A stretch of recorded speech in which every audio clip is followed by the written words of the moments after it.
Welcome back onto the big top, everyone, for more of the Cyborg Tinkerer.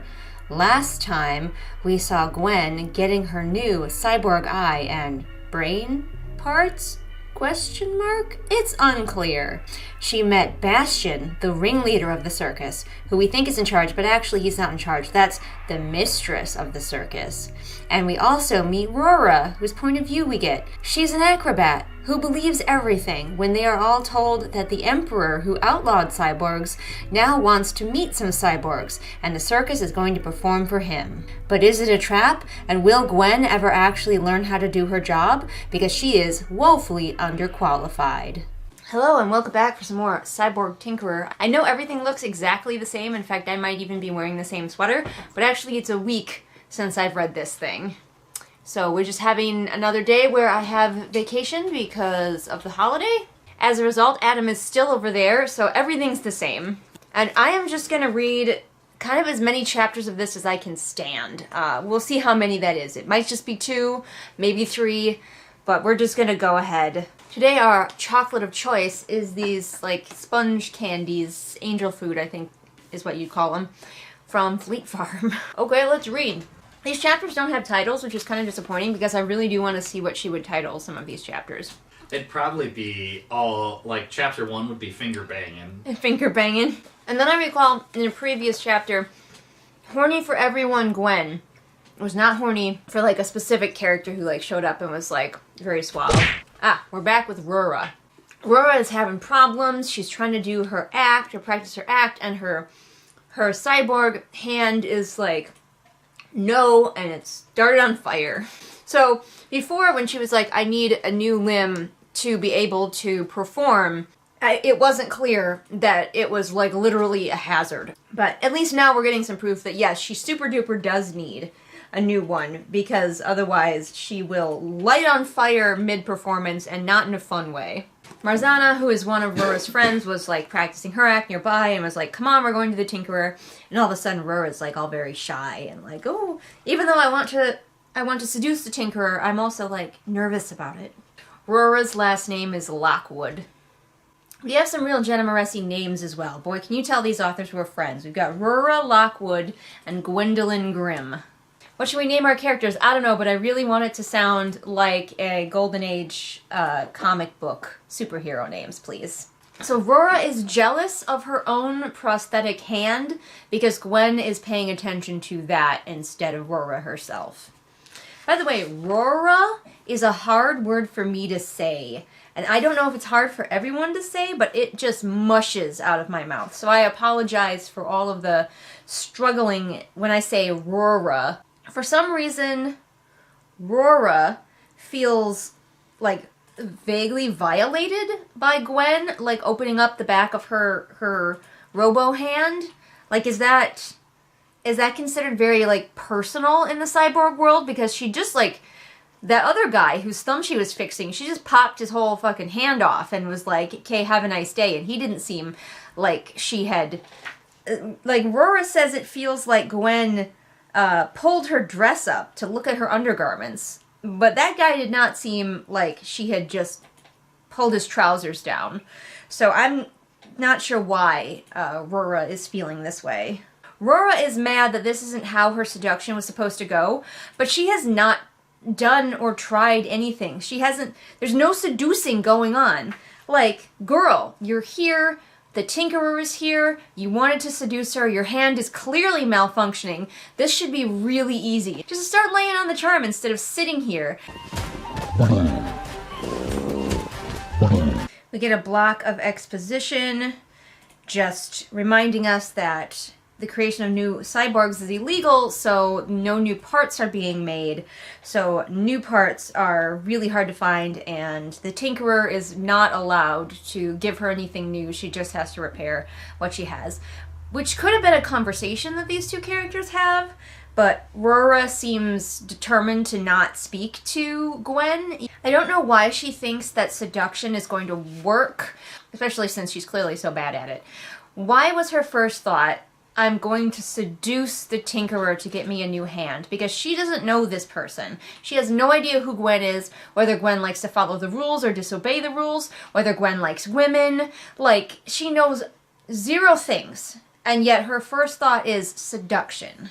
Not to mention, she could spend all this time seducing Gwen, and Gwen could be like, oh, that's great, but I have no access to a new hand for you, so...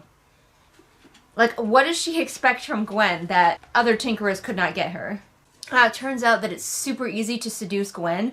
All Aurora has to do is lean closer, so like their faces are close to each other, and all of a sudden Gwen is just like panting. This is such like a porno like beginning where it's like, my cyborg hand is malfunctioning. I'll fix it for you. How could I ever repay you? Well, I can think of some ways. Class, in order to explain why your hormones will soon make you an easy target for every smooth-talking Lothario with his own car and tight jeans. Like, Rora has been taciturn and just like sitting here like being terrible at seduction, and all she has to do is like lean in. And Gwen is like, oh my! Hey everyone, Giorgio is here! I have Nigel and Giorgio. Truly, this is the double blessing that we need to continue with our day. Isn't that right, Giorgio? And she's leaving. Okay, bye! This book just goes from 0 to horny in like that.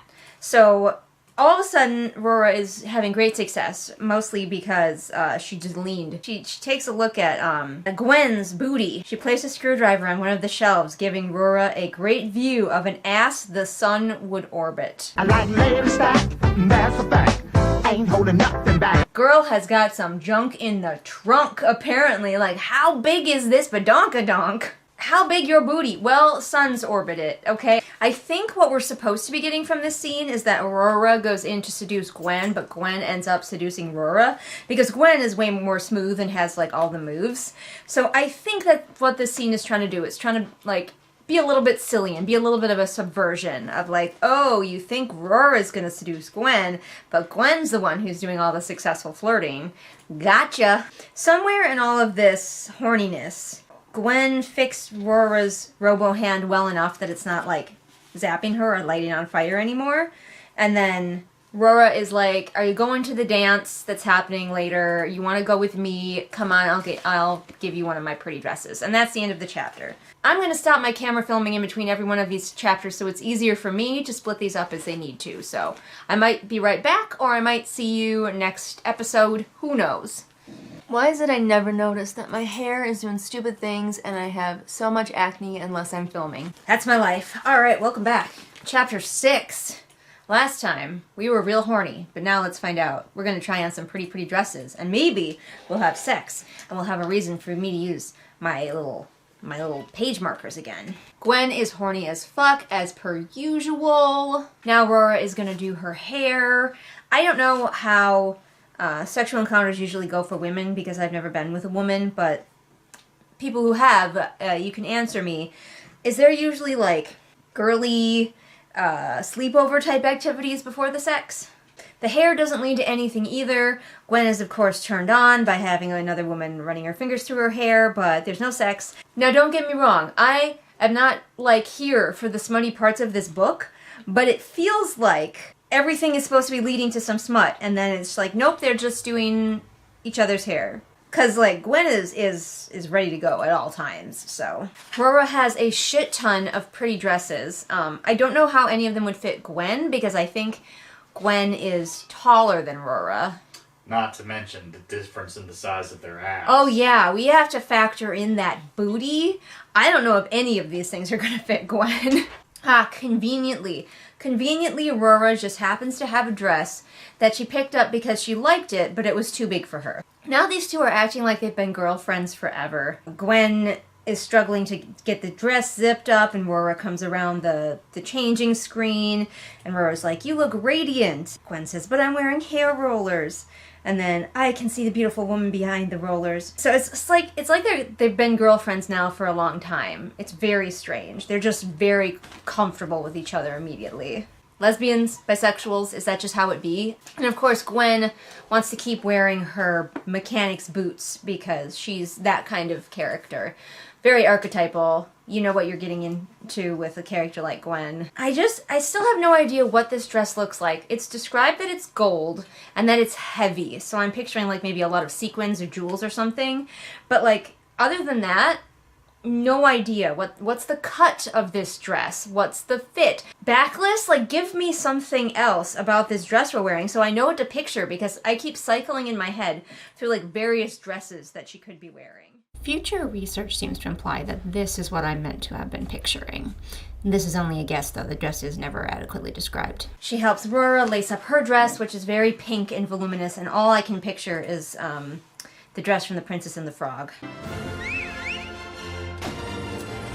And they finally finished putting on their dresses, and while this was very wholesome and feminine, and Gwen was horny the whole time, the scene felt really pointless. We didn't really learn anything about the characters except that Aurora has a collection of pretty dresses. I'm not attached enough to these characters or their romance to be like, yes, yay, a fluffy little scene with the two of them. Like, this kind of fluffy little scene is great when you're really into the characters and very attached to their romance and you just want to spend time with them. So I know that Gwen is supposed to slowly lose her memory, but I'm just marking here that she has not yet. It had been years since she'd been forced to accompany her parents and siblings to local balls, so she remembers those things. I'm picturing Gwen and Aurora together as well, and it's an interesting choice to give them a gold and a pink gown. I don't normally think of gold and pink being the most complementary colors. I would have given them... I have a very visual reader, so I'm trying to picture them together, and their dresses clash a little bit in my mind's eye. Obviously, the dress thing is a huge old nitpick, but it's something I think about, like, when I'm writing, and I'm writing colors. Yes, I am that obsessive with my visuals. I hate that this is in here. Someone has glitter all over them, and he gets glitter on the floor, and Gwen thinks the herpes of decor about the glitter. And while that is a funny meme, it doesn't belong in a book. So this is a proper... fancy ball, exactly like you were picturing. They get to the top of the stairs and they get announced, and we find out that Aurora is a lady, whatever the fuck that means in this world. Apparently the lords and ladies are just nobles who, like, supported the emperor? Gwen's family hadn't, so I guess Gwen doesn't get to be a lady. Gwen was a noble as well, don't forget. We have this whole sequence where Gwen doesn't want to be announced, and I just don't get it. Ah, I figured out why it's in here. It's so that she can demand that he announce her as Gwendolyn fucking Grimm. And they announce her as that. Apparently, no, they give no fucks about what name you give them, as long as you give them something to announce you by. Gwen gives him a curtsy and then a masculine swagger of hips. What the fuck does that mean? Adam, what is a masculine swagger of your hips? That doesn't really... Nothing happens with your hips. Men are not renowned for, like, hip swaggers. All I can think about is that maybe she's, like, shoved her pelvis way forward, you know, as though she's got a dick, and she's just like, yep, that's it, that's all I've got. Bastion is here. This doesn't make any sense. She nearly crossed her arms, but her corset was too tight. Corsets don't prevent you crossing your arms. Trust me, I've worn lots of corsets. It would have been more fun if they said, like, the sleeves of her dress, like, her shoulders were too broad, so she couldn't do it, but the corset does not prevent anything to do with your arms. Maybe she's got little T-Rex arms. She got a big old booty and little T-Rex arms. Okay, we're describing what Bastion is wearing, and I was very confused for a moment, because... we find out all about his outfit. A little bit clunky in the visual descriptions. I think Meg just needs to practice more, really getting those visual descriptions across. But then she says he wore a matching black hat with a golden ribbon, though his staff was the same one he always had with him. And it took me a long time to realize she meant his cane. A cane and a staff are not the same things. A staff is like what wizards use. Ah, we are going with a little bit of color theory in that she matches him in her gold dress and he has gold pinstripes. So actually, we are matching. We're just matching him with Gwen instead of Rora with Gwen. I still would have put Rora in a complementing color as well. Also, for some reason, Gwen is acting really cold towards Bastion, and I have no idea why. He's done nothing but help her, and he has not been, like, rude or anything. He's been a little bit terse sometimes, but that's where it begins and ends. Oh, she's mad, I guess, that he didn't make it clear how crazy the surgery was going to be to turn her into a cyborg, but like, what else? Like, if he had, what was she gonna do? She was literally dying right there, basically in his arms. So it was either death or that painful surgery. He didn't have time to explain all the details. Let me explain. No, there is too much. Let me sum up. And now everybody's gonna make an inside joke out of the fucking Gwendolyn fucking Grimm thing, and I hate it. Also, I am of the opinion that it is too early in the story for a pretty princess ball dance scene with her two romantic interests, because right now she's got to dance with Bastion, but then she's probably going to dance later with Rora, and again, this is the sort of scene that you can get to later in your story when your ships are a little bit more established, when you had some more plot going on, because like this has ground the story to an absolute fucking halt, and it's chapter 6. So this is the wrong placement for your fancy princess dress-up ball scene. You use this as a break after some really intense action, not as a beginning to your book. Some of her turns of phrase, again, I think it's just because Meg hasn't had the practice. She just needs to practice more. A lot of this just comes down to write more books, get more practice under your belt. He is dancing with her so close that they literally are cheek to cheek. And then we have the coarse stubbles of his cheeks caught on her curls. The stubbles, more than one stubbles of his cheeks, so both his cheeks somehow, even though they are cheek to cheek, caught on her curls. We either have too much clunky description or not enough. We have Bastion spun her out in some ridiculously dramatic dance move. What is it like? What does it look like? If it's ridiculously dramatic, why don't you show us rather than tell us? Here's a little example of filtering that we can eliminate. She felt sweat drip down her back. Sweat dripped down her back. Eliminate felt. We don't need it. It holds us. It separates us. That word is plonked in there to keep us from really getting in depth with the character. If you see the word felt, just like delete it and see what happens. Bastion is all like, tonight is dangerous and you have to hang around with me because I will protect you, TM. Gwen is all uppity because she's like, I don't need your protection. Men always think they need to protect us. She hasn't even asked him what the danger might be yet. I would at least start with that and find out what I should be afraid of. And also she's mad at him because he didn't explain everything while she was literally passing out. She was blacking out as he was trying to, like, save her life. And she's mad that he didn't sit down with her and explain what the operation entailed and all of the nuances of the contract. Like, ma'am. But no, it gives her a reason to be mad at him so we can have, like, a little bit of an enemies to lovers thing. And now she's mad that he's like, I want to protect you. And so she just, like, fucks off. Probably to go dance with her new girlfriend. Yeah, as she's leaving him, she wonders what had him so nervous, but she's not gonna fucking ask. So, we're on to chapter 7. Still no more sex. Lots of horniness, but mostly the plot, such as it is, has been ground to an immediate halt by this dance, this ball, pretty princess dress up. And I'm sure something's gonna happen here, because he did say there was danger, but still, this is a plot stopper and should come later in the book. I will return shortly for chapter 7, I think.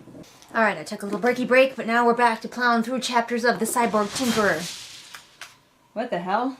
That was the ferrets. Oh, what did they do? Knocked the kibble over.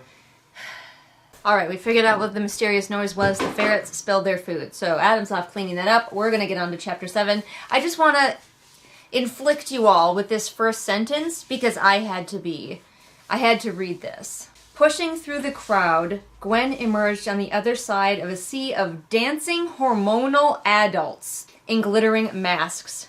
Gwen, you're so dumb. She's such a dumb bitch. Why is it always the dumb bitches? She's like looking for Aurora, and at the same time she's like, I wonder what Bastion was trying to warn me about. What could it be? I can't shake the idea. And it's like, then ask him.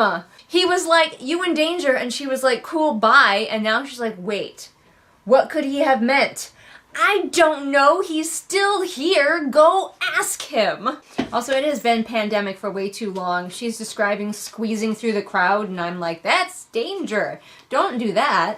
Here's another thing you can get rid of. Rora's eyes scanned the room. Get rid of the eyes. We understand that that's what she'd be using. Unless it's like she's using a special cyborg part, in which case you can describe it. Just say, Rora scanned the room. Apparently there is no food or beverages at this ball. So maybe the danger is that everybody's just going to die of dehydration. And as long as we're talking about little nitpicky sentence level things that you can do to strengthen your writing, let's also get rid of somehow managing not to bump into dancers. Get rid of somehow and just say managing not to bump into dancers. You know, like anytime you can get rid of words like that aren't really necessary, it'll make your writing a little bit stronger. This is what I'm picturing here. Gwen kept one eye on her feet and the other on the dancers. And I know she has a cyborg eye, so I'm picturing a chameleon situation where her cyborg eye is looking down at her feet and her regular eye is looking around at the dancers, and it's very humorous to envision. Luckily for us, the dances that Gwen used to do back home are apparently nothing like the dances they do in the Crescent Star system. We're not really told how they're different.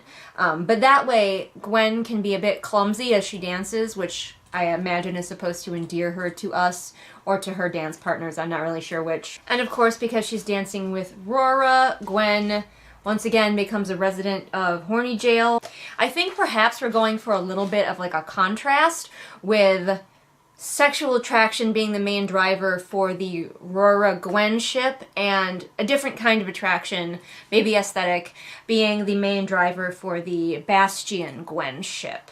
And I think a lot of people that I've seen reviewing this book liked the Bastion one better because it moves more slowly, and I do think that there is a place for just a sexual attraction driven romance, but perhaps it could be slowed down just a little bit or made just a little bit more enticing, because it does just seem like a bit shallow because they're just kind of horny for each other. Gwen has mentioned the Reaper, capital R and Reaper, enough times that I'm half expecting a character to show up that is the Grim Reaper, a death character. I don't think that's going to happen, but Gwen keeps talking about it as though we, the reader, should maybe expect to see this Reaper later on. Do you know that in a universe so full of wonders, they have managed to invent boredom?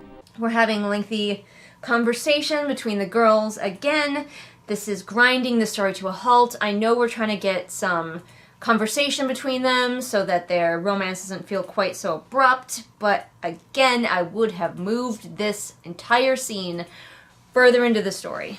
So apparently Rora has a dream. I've got a dream. I've got a dream.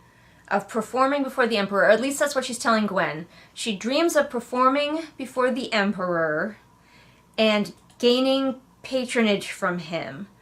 But like, how would that ever possibly work? Because up until literally the announcement we got a few chapters ago, there was no indication that the Emperor would even want to see a cyborg, let alone give one patronage, whatever.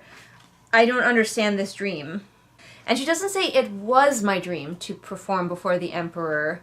She says it is my dream. So it's not like this is something that she wanted to do when she was a kid, but now that she's a cyborg, it's not her dream anymore. She still wants it, somehow. I cannot express to you enough how much I don't understand the medical technology of this world. Rora obviously broke her wrist really bad during a gymnastics meet, essentially, and the doctors don't have the medical technology to fix her wrist. But they do have the medical technology to give her an entirely new hand with complicated prosthetics that function exactly like a human hand. Also, could you not be a gymnast without like the full functionality of your hand? Because she says the doctors couldn't give her back full functionality. And I'm fairly certain there are gymnasts, like I could probably go and look it up online right now, gymnasts who do fine missing a limb or without the full functionality of their hand. It's not the Nationals. I always have that pressure. Tonight's meet is with UCLA, but I don't usually get butterflies until I'm right out there, ready to warm up. And then Rora is like, sometimes I'm thankful I can't remember. She just recounted a bunch of shit that happened in her past, and then she says she can't remember any of it. So who told her? This is Julian from the future. I will say, in a rare act of actual foreshadowing, the fact that Rora's story is a little bit sus is because it's a little bit sus. I can't believe that, like, this may be the only piece of foreshadowing that I could properly appreciate in this book, but here it is. Why do we have our characters forget when they become cyborgs? Why is that important to the story? Does the forgetting, it's called the forgetting, go right up until you transformed into a cyborg, or do you slowly just lose your long-term memory and that's just like a permanent thing now, and so she'll eventually forget that this party ever happened? Like, I'm just asking questions right now, hopefully something will be explained. The girls are still, it's been pages, the girls are still dancing and telling each other about each other. And it is boring. It needs to be spread out. It needs to be interspersed with something active. Gwen's parents, who are nobles, didn't want to bow to the emperor. They were, like, torn out of their homes and killed, and all their servants were killed. So, thinking, like, Russian situation here. I don't know enough about it, but, like, the whole thing with Anastasia, her whole family being shot in the head, all it's giving off those vibes. The Bolsheviks finished them off with bayonets and gunshots to the head. Gwen keeps just throwing down these sort of meaningless compliments, like, if anyone can change a politician's heart, it's you. And, like, we're supposed to believe that it's very deep and loving and meaningful. These girls met this afternoon. Some of these descriptions allow me to read. Lips the color of a deep red rose, and hair the color of ebony wood, though it was far, far softer than anything Gwen had touched in her parents' woodworking shop. Romantic. A lot of talk about their boobies pressing together. I guess that's hot. Just when they're about to make with the smoochy smooches, finally we might get some action. The door to the room slams shut. The cops are here. They start ushering people out, like servants, and the band are being ushered out. I'm assuming these are all, like, all the normies are being made to leave, and all the cyborgs are staying in here. And Gwen's like, oh yeah, Bastion told me that we might be in danger. And the mistress is here, and Bastion is standing with her. The mistress calls for all of the staff, so like the techies, if you will, to come to the stage.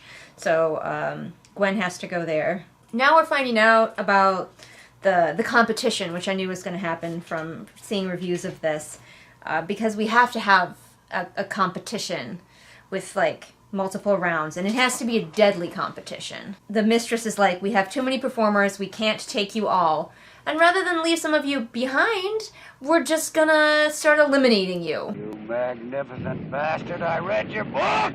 Gwen thinks to herself, what the actual fuck? And yes, that is also what I would think if I was in this situation. Why is a circus going for a deadly competition? So the mistress has just announced that they're all expendable and some of you may die, and that's a risk I'm willing to take. And, like, one guy tries to rush the stage and immediately gets taken out by some of the watchmen. But there literally are hundreds of them in this room. Just take her out. You're cyborgs. Some of you can lift up, like, iron balls and throw them around. Kill her. Just kill her. Just be like, nope, we're not doing that. We're not having a deadly competition. And now we have a little bit of a thing between Rora and Gwen, where Gwen locks eyes with Rora, and Rora is glaring angrily because she thinks that Gwen knew about this, which Gwen technically would have if she had actually asked a few questions. But because Gwen and the other staff are up on the stage, she thinks that Gwen was in on it. And then Gwen realizes that termination doesn't necessarily mean death, but it does mean that the circus will be repoing everybody's parts when they fail. So, and Gwen gets to do that because she is the cyborg tinkerer. Which I'm assuming, and perhaps it will be explained, I'm assuming they're like, well, we need an excuse to beef up our best performers with better cyborg implants, so we're going to take them from our own people. I don't know if that's going to be explained, but that's what it seems like it would be if I was writing this story. That's chapter 7 done. And we're diving right into the competition, apparently. Like, this is the start of the competition right away. So I guess we're going to go on to Chapter 8 and see what Rora is up to. See you next time. Welcome to Good Burger, home of the Good Burger. Can I take your order? Yes, I would like to order one. Afra, Melissa, My 96, AC, Swamp Goblin Waifu, Ashley, Sophia, Merween, Kit, Hidden Glade, Persephone, Light Julie, Belle, Patrick, Anne Sophie, Callison, Ray, Shelby, Zaire, Jesper, Irene, Scribbling Cat, Savvy, Jenny, Amanda, Lisa, Sarah, and Lennox. You mean I can get them all in the Patrons That Are Awesome meal? I'll take it. Hello, I'm actor Troy McClure. You kids might remember me from such educational films as Lead Paint, Delicious but Deadly, and Here Comes the Metric System. I'm here to provide the facts about sex in a frank and straightforward manner. And now here's Fuzzy Bunny's Guide to You-Know-What.